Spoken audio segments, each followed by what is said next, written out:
Entre politique et justice, Dominique de Villepin, entendu ce matin au pôle financier, évidemment sur l'affaire Karachi. Les juges, vous le savez, enquêtent sur un éventuel financement occulte de la campagne d'Édouard Balladur. Sarah Lou Cohen, vous êtes sur place pour BFM TV. Ces juges, en fait, ils veulent en savoir plus ce matin sur ce qui s'est passé après l'arrivée de Jacques Chirac à l'Élysée.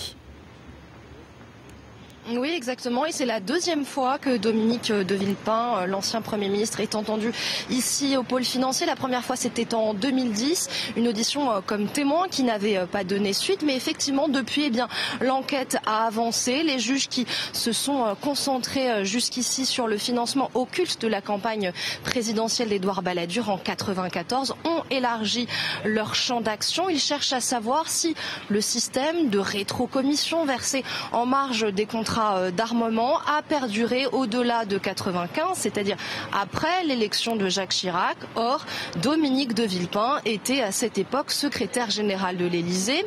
L'intermédiaire Ziad Takieddine, mis en examen dans ce dossier, l'a récemment accablé. Alors Dominique de Villepin, candidat à la présidentielle, s'est dit il y a quelques jours extrêmement serein, mais il va être entendu, donc comme vous l'avez dit, par le juge Van Ruymbeck d'un instant à l'autre. Le juge Van Ruymbeck qui est d'ailleurs arrivé il y a quelques instants au pôle financier.